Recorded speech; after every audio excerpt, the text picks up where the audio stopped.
नमस्कार मित्रों, मैं हूं रमेश मिश्र। आप देख रहे हैं कहानी तक .com YouTube channel, Facebook page. Uttar Pradesh में कुछ माह बाद विधानसभा के चुनाव हैं। तैयारियां जोर शोर से शुरू हो चुकी हैं। उत्तर प्रदेश के मुख्यमंत्री श्रीमान योगी आदित्यनाथ जी की ताबड़तोड़ रैलियां चल रही हैं। अनुपूरक बजट भी अभी दिया गया। इधर प्रमुख विपक्षी दल समाजवादी पार्टी सपा के राष्ट्रीय अध्यक्ष श्रीमान अखिलेश यादव, जो कि पूर्व में उत्तर प्रदेश के मुख्यमंत्री भी रह चुके हैं और वर्तमान में माननीय सांसद भी हैं, उनसे कुछ हमारे सवाल हैं। उन्होंने भी कुछ बड़े फेरबदल किए हैं। पीडीए, पिछड़ा, दलित और अल्पसंख्यक, अभी तक इनकी लिस्ट में पी मतलब पिछड़ा था। अब इनकी लिस्ट में पी मतलब पंडित हो गया, ब्राह्मण हो गया।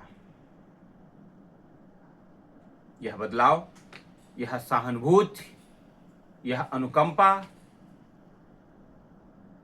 यकायक इनका हृदय परिवर्तन पंडितों के प्रति क्यों हुआ, यह थोड़ा संदेहास्पद है।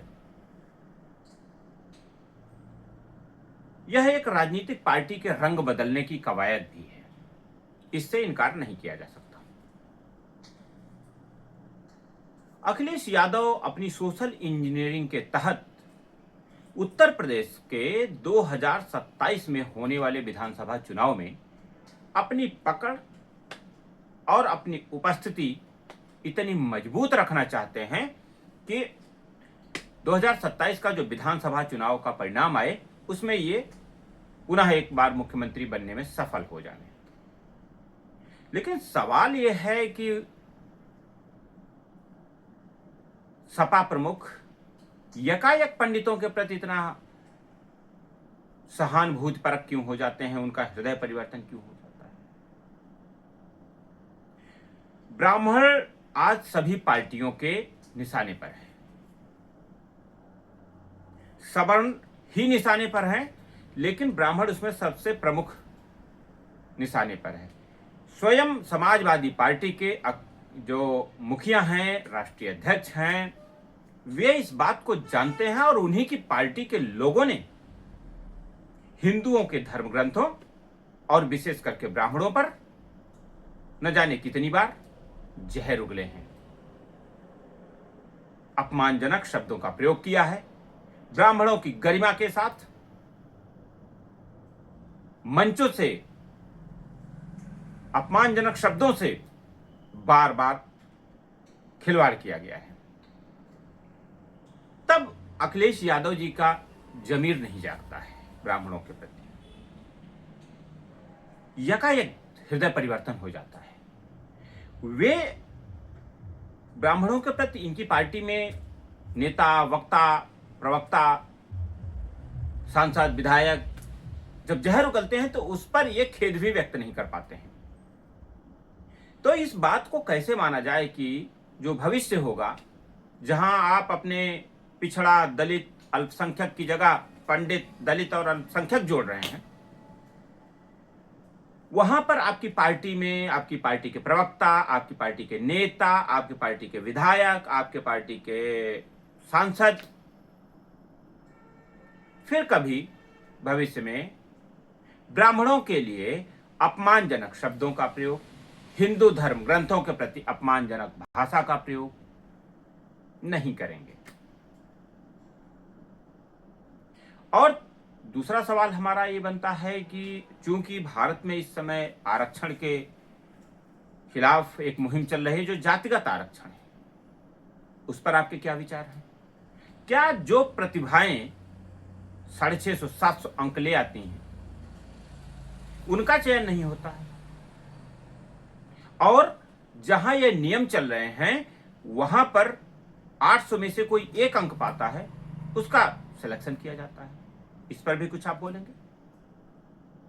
क्या आप जातिगत आरक्षण के खिलाफ जा पाएंगे, कुछ कह पाएंगे? तीसरा मेरा सवाल है कि भारत में जो शिक्षा है आज की डेट में, आज की तारीख में, वह 90% के लगभग निजी स्कूलों पर निर्भर है। तो हम अभी भारत तो आपसे उम्मीद नहीं करते, पूरे भारत की बात नहीं करते आपसे।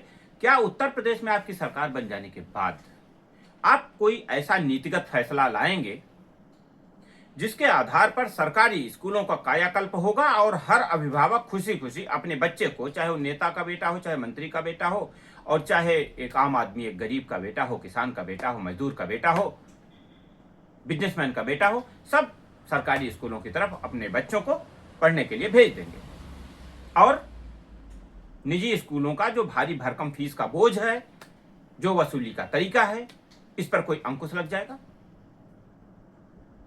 ये कुछ जरूरी सवाल हैं, क्योंकि भारत में शिक्षा बाजार और व्यापार हो गई। भारत में आरक्षण के नाम पर न जाने कितनी प्रतिभाओं का दोहन हो रहा है। भारत में ब्राह्मण के खिलाफ जिस तरीके के जहर उगले जा रहे हैं वह काफी निंदनीय है।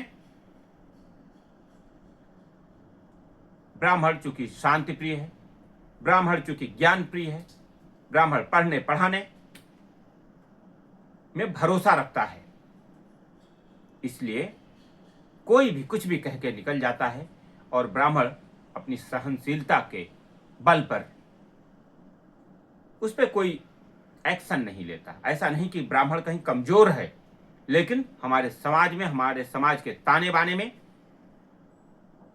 किसी तरह की अशांति न फैले, किसी तरह का उग्रवाद न हो, किसी तरह का माहौल न बिगड़े, ब्राह्मण इसलिए संयमित और शांत रहता है। तो आप यह तय करें कि जो ब्राह्मण है वह आपके साथ क्यों जाए, जो आरक्षण है जातिगत वह क्यों ना हटे, और जो भारत में या उत्तर प्रदेश में कहूं कि निजी स्कूलों से अभिभावक परेशान हैं, उन्हें निजात क्यों न मिले। ये 3 छोटे छोटे सवाल हैं। उम्मीद करता हूं आप एक पढ़े लिखे व्यक्ति हैं, विदेश से पढ़कर आए हैं, उत्तर प्रदेश के मुख्यमंत्री रह चुके हैं, विधायक, सांसद, सब कुछ है, रह चुके हैं और हैं भी। तो आप मेरे इन सवालों का जवाब जरूर देंगे। बहुत धन्यवाद। नमस्कार।